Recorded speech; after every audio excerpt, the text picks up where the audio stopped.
Shalom, selamat pagi anak-anak. Pada pagi hari ini kita akan melanjutkan pelajaran agama Kristen kita.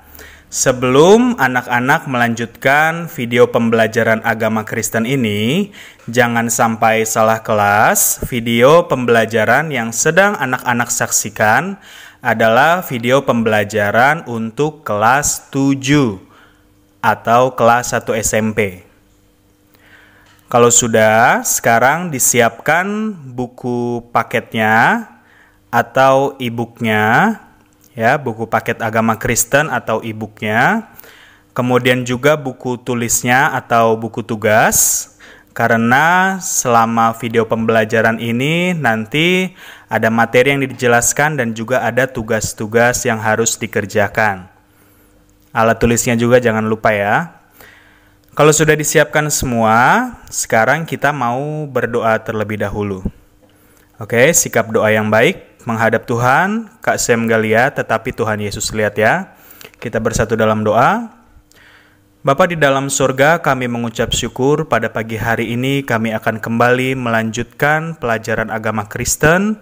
Kiranya Engkau memberkati hamba-Mu yang akan menyampaikan setiap pesan firman Tuhan yang boleh berguna untuk setiap anak-anak kelas 7 yang akan mendengarkan materi pelajaran pada pagi hari ini. Engkau berikan pun daya tangkap, daya ingat yang baik, tanah hati yang baik untuk setiap anak-anak-Mu sehingga boleh menerima pelajaran firman Tuhan dengan utuh, dengan hati yang baik dan dapat mereka aplikasikan dalam kehidupan mereka sehari-hari. Dalam nama Tuhan Yesus Kristus kami sudah berdoa dan mengucap syukur. Haleluya, amin. Anak-anak, untuk pelajaran kita sekarang sudah sampai ke dalam bab 9. Jadi buku paketnya bisa dibuka sekarang halaman 63 bab 9. Oke, bisa dibuka. Halaman 63 bab 9. Pelajaran pada pagi hari ini, judul dari bab 9 adalah solider terhadap teman dan sahabat. Ya, sekali lagi, solider terhadap teman dan sahabat. Itu yang akan kita bahas pada pelajaran kali ini. Sekarang coba dibuka lagi bukunya halaman 64. Ya, di halaman 64 kita tadi sudah tahu bahwa judul bab kita adalah solider terhadap teman dan sahabat. Terlebih dahulu, adik-adik harus tahu dulu apa arti solider. Solider itu artinya adalah bersifat mempunyai atau memperlihatkan perasaan bersatu. Ya, itu arti dari solider, bersifat mempunyai atau memperlihatkan perasaan bersatu. Kalau di buku paketnya di situ ditulis juga ya, kata lain dari solider adalah solidaritas, yang berarti berbela rasa pada sesama, menunjukkan simpati dan empati pada sesama. Ya, jadi solider ini intinya adalah kita mempunyai atau memperlihatkan perasaan ingin bersatu, ingin bekerja sama dengan orang lain. Sedangkan lawan kata dari solider, kira-kira apa? Ada yang tahu nggak? Lawan kata dari solider adalah soliter, ya, S-O-L-I-T-E-R. Soliter ini artinya adalah bersifat menyendiri dan tidak mau berkelompok. Jadi jelas ya, ini dua sifat yang berbeda. Kalau solider tadi orang yang mempunyai sifat, dia memperlihatkan perasaan bersatu, dia mau bekerja sama, mau peduli kepada sesamanya. Sedangkan kalau soliter ini merupakan sifat dari seseorang yang dia tidak mau bekerja sama, dia hanya mau menyendiri, tidak mau berkelompok. Ya, itu perbedaannya. Dan juga adik-adik kita melihat bahwa dalam kehidupan kita semua, tentunya sikap solider ini akan kita tunjukkan kepada siapa? Kepada teman-teman kita atau kepada sahabat kita, ya, orang-orang terdekat kita, orang-orang sekitar kita. Di buku paket bisa dilihat arti teman. Teman itu apa sih? teman adalah seseorang yang kita kenal dan dapat kita ajak untuk melakukan banyak hal bersama-sama. Itu kalau teman ya, jadi orang yang kita kenal dan kita dapat mengajak dia untuk melakukan banyak hal bersama-sama. Entah itu bermain, entah itu belajar, ya itu adalah teman. Sedangkan kalau sahabat itu lebih karib, lebih dekat. Sahabat itu apa? Di buku paketnya bisa dilihat juga ya. Di buku paketnya masih di paragraf yang kedua halaman 64. Sahabat itu adalah orang yang kita percayai. Untuk apa? Untuk kita bisa saling berbagi, kita mencurahkan isi hati kita. Bahkan kepada sahabat kita bisa menceritakan rahasia kita yang tidak diketahui oleh orang lain. Jadi itu perbedaan teman dan sahabat. Nah, sikap solider adalah sikap yang kita tunjukkan kepada teman kita atau kepada sahabat kita pastinya. Ya, kita peduli, kita ingin menolong, kita ingin bersama-sama, menghabiskan waktu bersama, ya tidak menyendiri. Ya adik-adik, sekarang coba ditulis di buku tugasnya. Tadi Kak Sem udah bilang ya, disiapin buku tugasnya. Sekarang ditulis soal nomor 1. Soal nomor 1, kalau Kak Sem terlalu cepat boleh di pause videonya lalu ditulis soalnya ya. Soal nomor 1, jelaskan perbedaan solider dan soliter. Sekali lagi, soal nomor 1, jelaskan perbedaan solider dan soliter. Oke, adik-adik bisa langsung dijawab kalau mau langsung dijawab atau dijawab di akhir saja nanti boleh juga. Ya, itu untuk soal nomor 1. Sekarang langsung soal nomor 2. Kalau Kak Sem terlalu cepat boleh di pause videonya lalu ditulis soalnya. Soal nomor 2, jelaskan perbedaan teman dan sahabat. Sekali lagi soal nomor 2, jelaskan perbedaan teman dan sahabat. Ya, tadi soal nomor 2. Sudah, sekarang kalau mau langsung dijawab, boleh langsung dijawab atau mau dijawab nanti sekalian di akhir, boleh juga. Yang penting ada soal dan ada jawabannya ya. Tadi Kak Sem sudah jelaskan ya tentang solider, tentang soliter, kemudian tentang teman, tentang sahabat. Ya, dan kita mau melihat juga di sekitar kita, adik-adik semuanya pasti mempunyai yang namanya teman, namanya sahabat. Nah, namanya teman juga itu ada jenis-jenisnya. Nih, kita akan belajar pada pagi hari ini ada 2 jenis pertemanan. Yang pertama, itu kita hanya kenal saja. Kita cuma tahu orangnya ya. Kita sekedar kenal, oh dia namanya ini, oh dia kelas berapa, kita tahu, hanya sekedar tahu aja. Dan juga yang kedua adalah teman yang sering menghabiskan waktu bersama. Ya, jadi kalau yang pertama tadi teman yang hanya kenal aja, sedangkan yang kedua adalah teman yang sering menghabiskan waktu bersama dengan kita. Mungkin di sekolah, mungkin di kelas, mungkin saat kita bermain, ya, atau belajar kelompok. Ya, seperti itu. Jadi ada 2 jenis pertemanan. Pasti adik-adik punya kedua jenis teman ini ya. Ada yang cuma dikenal doang dan juga ada yang sering menghabiskan waktu bersama-sama dengan kita. Ya adik-adik, dan kita akan lihat di sini dalam kehidupan kita berteman ataupun bersahabat. Sekarang dilihat bukunya halaman 65. Halaman 65, paragraf yang pertama. Ya, coba dibaca dulu. Di situ dikatakan bahwa dalam pertemanan atau persahabatan kita ada namanya apa? Take and give. Ya, kita mengambil dan juga kita memberi. Ya, atau kita memberi dan menerima. Ya, adik-adik. Jadi dalam kita berteman atau kita bersahabat, pasti ada sesuatu yang kita dapatkan. Dan juga sebaliknya ada sesuatu yang kita berikan. Sebagai contoh, mungkin adik-adik punya seorang sahabat. Pasti dari sahabat itu adik-adik pernah menerima apa? Tidak hanya sekedar benda ya, mungkin pernah diberikan apa, dibelikan makanan, dibelikan minuman. Tapi lebih dari itu pernah diberikan apa lagi? Yang jelas diberikan perhatian, diberikan semangat, ya kita mendapatkan sesuatu dari teman kita atau dari sahabat kita. Dan sebaliknya kita pun harus bisa memberikan sesuatu kepada teman kita atau kepada sahabat kita. Ya adik-adik, jadi ada take dan ada give. Itu yang terjadi dalam hubungan pertemanan dan persahabatan kita. Ya adik-adik. Dan di sini kita akan melihat terkadang dalam hubungan pertemanan atau persahabatan kita terdapat sebuah hubungan yang tidak baik. Ya, karena apa? Adik-adik bisa baca di halaman 65 tadi ya.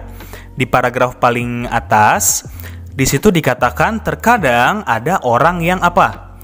Yang dia itu berteman, namun dia tidak ingin memberikan sesuatu, ya. Didasarkan hanya pada keinginan untuk menguasai seseorang. Wah, jahat sekali ini ya. Jadi dia berteman dengan orang lain karena apa? Karena ada maunya aja. Sedangkan dia tidak mau memberikan sesuatu. Ya, ini yang harus kita hindari. Adik-adik tidak boleh memiliki motivasi atau sikap seperti ini ya, mau berteman karena ada maunya aja. Ingin memanfaatkan orang, tidak boleh. Ya, dan adik-adik pun harus menghindari orang-orang yang seperti ini. Ya, kalau sudah tahu ada orang yang hanya ingin menginginkan segala sesuatu, mengambil dari kita aja, sedangkan dia bersikap egois, ya sebaiknya jangan terlalu dekat. Ya, cukup apa aja tadi yang kita belajar? Cukup kenal aja. Seperti itu. Sekarang dilihat lagi di buku tulisnya. Kita lanjut tugasnya untuk nomor yang ketiga. Tadi nomor 2 udah ya. Sekarang nomor yang 3. Kalau Kak Sem terlalu cepat, boleh di-pause dulu videonya lalu ditulis soalnya. Soal nomor 3. Sebutkan 2 jenis pertemanan. Ya, sekali lagi, soal nomor 2, sebutkan 2 jenis pertemanan. Oke, kalau mau langsung dijawab, boleh di-pause dulu videonya. Atau mau dijawab nanti terakhir, boleh didengarkan dulu penjelasan dari Kak Sem ya. Itu soal nomor 3. Sekarang soal nomor 4. Kalau Kak Sem terlalu cepat, boleh di-pause videonya. Soal nomor 4, jelaskan arti take and give dalam pertemanan dan persahabatan. Sekali lagi, soal nomor 4, jelaskan arti take and give dalam pertemanan dan persahabatan. Ya, itu soal nomor 4 ya. Jadi dijelasin maksudnya apa sih take and give itu dalam pertemanan. Tadi Kak Sem udah jelaskan. Dan juga adik-adik, itu tadi soal nomor 4, Kak Sem juga tadi sudah menjelaskan tentang apa hubungan pertemanan yang tidak sehat, yang tidak baik. Jikalau apa? Jikalau orang itu berteman hanya didasarkan pada keinginan untuk menguasai orang lain. Ya, hanya untuk kepentingan pribadi dia aja. Sekarang soal nomor 5 ditulis. Kalau Kak Sem terlalu cepat, di-pause dulu videonya. Soal nomor 5, ceritakan 1 pengalaman nyata yang pernah kamu lihat tentang seseorang yang berteman hanya didasarkan pada keinginan untuk menguasai orang lain.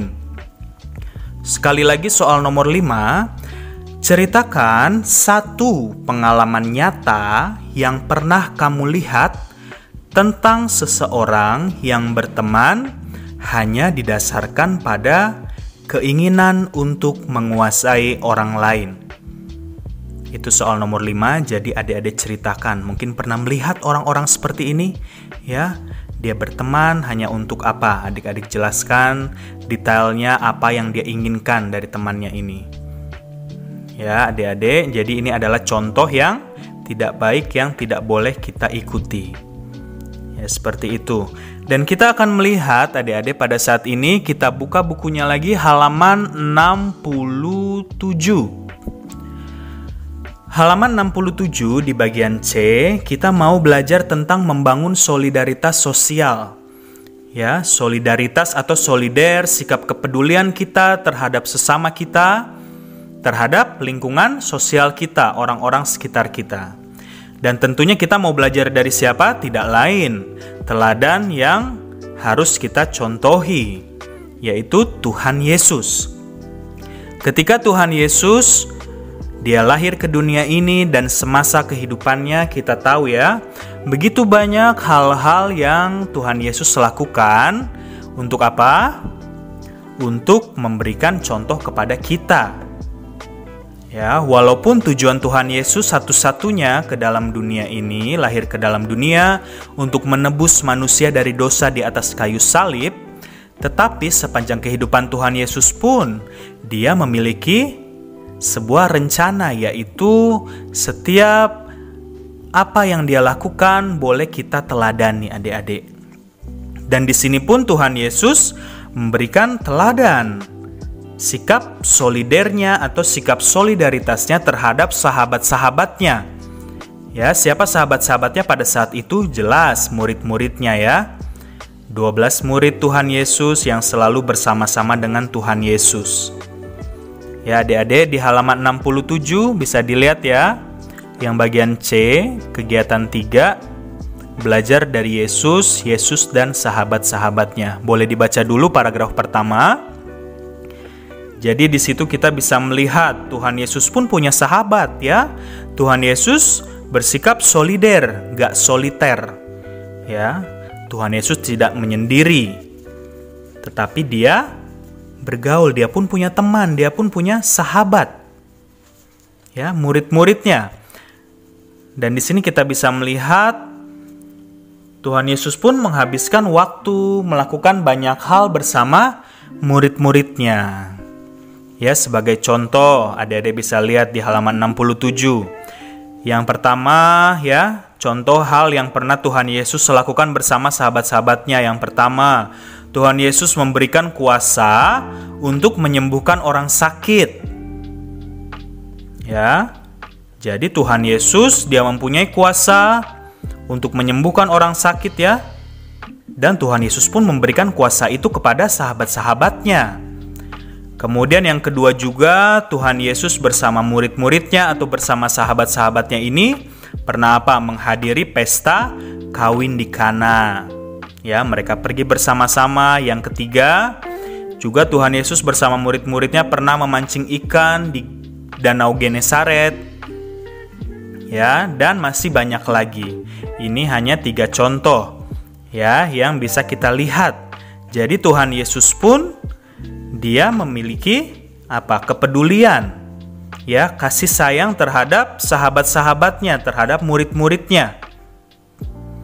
Ya, adik-adik, dan juga kita melihat selain Tuhan Yesus melakukan banyak kegiatan bersama sahabat-sahabatnya, Tuhan Yesus pun ini apa?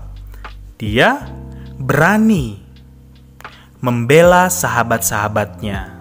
Nanti kita akan lihat. Sekarang ditulis dulu soal nomor 6. Soal nomor 6, kalau Kak Sam terlalu cepat boleh di pause dulu videonya lalu ditulis soalnya. Sebutkan 3 contoh hal yang pernah Tuhan Yesus lakukan bersama sahabat-sahabatnya. Sekali lagi nomor 6. Sebutkan 3 contoh hal yang pernah Tuhan Yesus lakukan bersama sahabat-sahabatnya. Ya, adik-adik, itu soal nomor 6. Kalau mau langsung dijawab boleh di pause dulu videonya. Kalau mau dijawab di belakang nanti sekalian didengarkan dulu berarti penjelasan Kak Sam ya. Jadi itu tadi kita lihat Tuhan Yesus menghabiskan waktu ya, berbagi, mengasihi sahabat-sahabatnya. Dan tadi Kak Sem bilang juga apa? Tuhan Yesus pun berani membela sahabat-sahabatnya. Di halaman 67 tadi adik-adik sudah baca ya. Pada saat peristiwa apa? Ya, pada saat itu Tuhan Yesus menunjukkan solidaritasnya ketika murid-muridnya diserang oleh orang-orang Farisi. Jadi orang-orang Farisi ini sedang mengecam murid-murid Tuhan Yesus yang memetik gandum pada hari Sabat. Namun Tuhan Yesus membela sahabat-sahabatnya. Nanti adik-adik bisa baca lebih lengkap ya ceritanya di Alkitab. Dan juga Tuhan Yesus membela murid-muridnya. Namun apa di sini kita melihat, jika murid-murid Tuhan Yesus ini melakukan kesalahan, Tuhan Yesus pun menegur murid-muridnya. Ya adik-adik, jadi tidak membiarkan murid-muridnya ini melakukan kesalahan. Jadi kita bisa melihat di sini ada, tadi kan kita mau belajar tentang apa? Teladan Tuhan Yesus tentang solidaritas. Dan di sini kita sudah melihat ada 3 teladan yang Tuhan Yesus berikan mengenai solidaritas. Yang pertama, ya, ini teladan yang Tuhan Yesus berikan tentang solidaritas. Yang pertama, Tuhan Yesus melakukan banyak hal bersama sahabat-sahabatnya. Ya, kemudian yang kedua, Tuhan Yesus kenapa? Berani membela sahabatnya ketika dalam kesulitan. Ya, itu yang kedua. Jadi kita pun kalau kita punya sahabat, kita punya teman ketika dalam kesulitan, kita harus berani membelanya. Jangan malah kita ngumpet, kita lari, kita ketakutan. Kita harus punya keberanian. Ya, kemudian yang ketiga, teladan yang Tuhan Yesus berikan tentang solidaritas adalah Tuhan Yesus menegur sahabatnya yang melakukan kesalahan. Ya, itu 3 hal yang Tuhan Yesus berikan untuk kita teladani. Oke, adik-adik. Sekarang juga kita akan melihat di halaman selanjutnya, halaman 68. Di buku paket bisa dilihat. Ya, adik-adik, jadi ini tentang Tuhan Yesus yang sangat mengasihi sahabat-sahabatnya. Kita pun harus memiliki kasih terhadap sahabat kita, teman-teman kita. Ya, adik-adik, bahkan Tuhan Yesus ketika dia telah menyelesaikan tugasnya di atas kayu salib untuk menebus manusia dari dosa-dosanya, ketika Tuhan Yesus telah mati, kemudian dia bangkit pada hari yang ketiga, dan dia naik kembali ke sorga, Tuhan Yesus tidak meninggalkan sahabat-sahabatnya. Dia memberikan Roh Kudus, ya, Rohnya sendiri untuk apa? Untuk diam dalam hati setiap murid-muridnya, setiap orang-orang yang percaya kepadanya. Jadi Tuhan Yesus tidak meninggalkan sahabat-sahabatnya sendirian. Ya adik-adik, sekarang ditulis soal nomor 7. Kalau Kak Sem terlalu cepat, boleh di pause dulu videonya, lalu ditulis soalnya. Soal nomor 7, sebutkan 3 teladan Yesus tentang solidaritas. Sekali lagi soal nomor 7, sebutkan 3 teladan Yesus tentang solidaritas. Oke, kalau mau langsung dijawab boleh di pause dulu videonya. Atau kalau mau dijawab di akhir, dengarkan lanjutan penjelasan Kak Sem dulu. Ya adik-adik, jadi itu teladan dari Tuhan Yesus yang Tuhan Yesus berikan mengenai solidaritas terhadap teman, terhadap sahabat, ya, yang harus kita tiru. Dan di halaman 68 tadi sudah dibuka, kita mau lihat tentang solidaritas yang benar. Ya, jadi solidaritas itu kita perlukan, harus kita lakukan, kita harus peduli, kita harus memiliki rasa kebersamaan dengan teman, dengan sahabat. Tetapi yang benar itu seperti apa sih? Karena ada juga solidaritas yang salah. Ya adik-adik, jadi di sini kita akan melihat ada 2 sikap yang berbeda yang akan kita pelajari. Ya, adik-adik didengarkan. Yang pertama, kita akan belajar tentang sikap subjektif. Ya, sikap subjektif itu maksudnya menilai segala sesuatu berdasarkan perasaan pribadi kita terhadap orang lain. Ya. Sekali lagi, sikap subjektif itu kita menilai segala sesuatu berdasarkan perasaan pribadi kita terhadap orang lain. Contohnya, misalnya kita punya sahabat, kemudian sahabat kita ini mencuri. Kita sudah tahu sahabat kita ini salah. Namun karena dia sahabat kita mati-matian ngebelain dia. Itu namanya apa? Sikap subjektif. Ya, kita membenarkan sahabat kita, padahal dia udah salah. Karena apa? Karena dia sahabat kita. Kita mau ngebelain. Itu subjektif. Sedangkan yang kedua kita akan belajar tentang sikap objektif. Ya, objektif. Kalau sikap objektif ini sikap yang menilai segala sesuatu berdasarkan fakta tanpa dipengaruhi perasaan pribadi. Sekali lagi, perasaan objektif ini, ya, sikap objektif adalah menilai segala sesuatu berdasarkan fakta tanpa dipengaruhi perasaan pribadi. Jadi masih contoh yang sama ya, yang tadi misalnya sahabat kita mencuri. Ya, kita melihat hal ini tentunya hal yang salah. Walaupun kita tahu dia adalah sahabat kita, ya, kita punya perasaan tentunya gimana? Kita perasaan ingin membela, tapi kita tahu dia salah. Kita melihat fakta yang terjadi bahwa dia mencuri. Maka kita tidak membenarkannya, adik-adik. Ini berarti kita bersikap objektif. Ya, dan kita sebagai anak-anak Tuhan harus memiliki sikap yang objektif. Jadi kalau teman atau sahabat kita salah, harus kita tegur, bukan kita benarkan. Ya, bukan kita membela dia, membela kesalahannya, bukan. Kita harus bersikap objektif. Ya adik-adik, jadi sikap solidaritas yang benar, adik-adik bisa baca juga di situ dikatakan bahwa apa? Tuhan Yesus pun ketika murid-muridnya ya yang tidak lain adalah sahabatnya melakukan kesalahan, Tuhan Yesus menegurnya. Ya, Tuhan Yesus enggak ngebelain kesalahan mereka, enggak seperti itu. Ya, jadi sikap solidaritas yang benar seperti itu ya, berani membela sahabat-sahabatnya, namun tidak membenarkan sahabat-sahabatnya jika melakukan kesalahan. Ya, bahkan menegur sahabatnya itu. Oke, sekarang ditulis lagi soal nomor 8. Kalau Kak Sam terlalu cepat, boleh di-pause dulu videonya. Soal nomor 8, jelaskan perbedaan sikap objektif dan subjektif. Sekali lagi, soal nomor 8, jelaskan perbedaan sikap objektif dan subjektif. Oke, kalau mau dijawab, di-pause dulu videonya, atau mau dijawab di akhir, boleh dengarkan lanjutan penjelasan Kak Sam. Itu nomor 8, sekarang langsung soal nomor 9.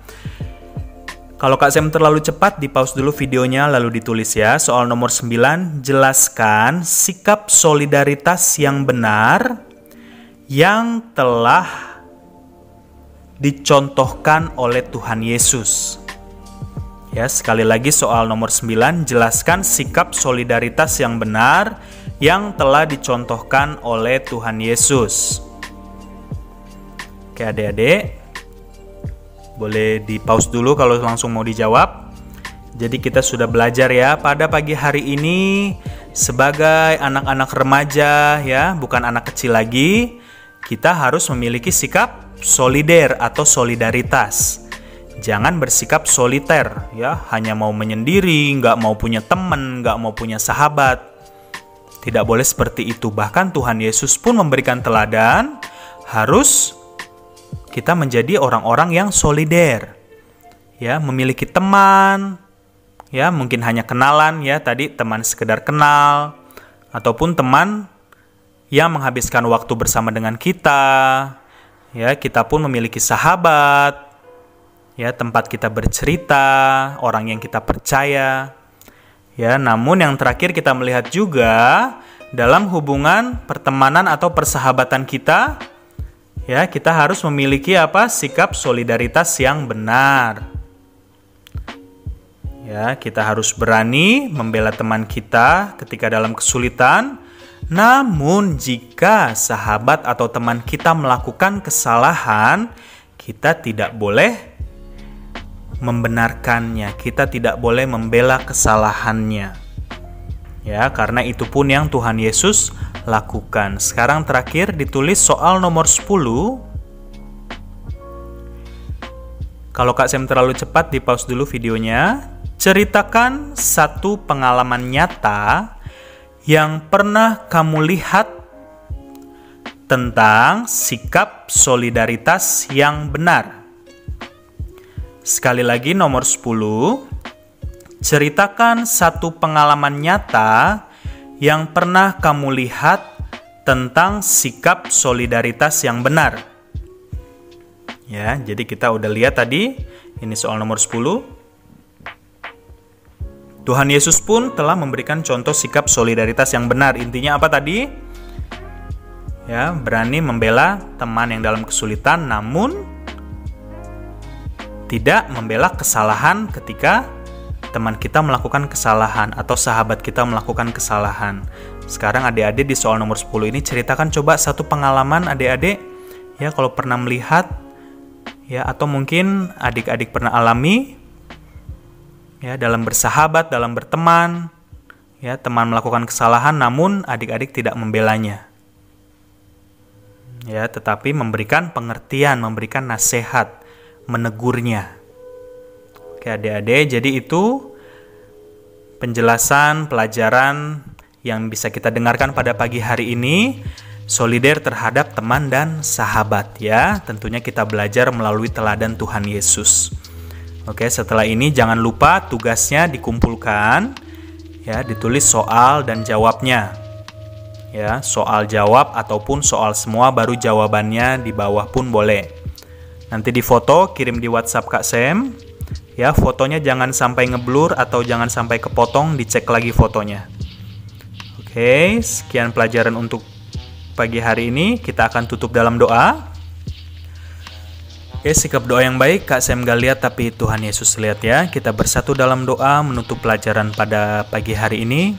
Tuhan Yesus, terima kasih untuk pelajaran yang telah kami terima di pagi hari ini. Berkati siswa-siswi kelas 7 yang telah mendengarkan pelajaran. Kiranya Engkau memberikan pengertian dalam setiap hati mereka, untuk mereka boleh menjadi anak-anak yang mau membuka diri, yang mau berteman, yang mau bersahabat, dan juga mau mengikuti teladan Tuhan Yesus untuk memiliki keberanian, membela setiap teman-teman dalam kesulitan, dan tidak membenarkan setiap kesalahan yang dilakukan oleh sahabat-sahabat mereka. Terima kasih Tuhan, terima kasih untuk pagi hari ini. Kami terima setiap pelajaran yang telah Tuhan berikan untuk setiap kami pada pagi hari ini. Dalam nama Tuhan Yesus Kristus, kami sudah berdoa dan mengucap syukur. Haleluya, amin. Oke, terima kasih. Tuhan Yesus memberkati. Sampai ketemu minggu depan. Selamat pagi.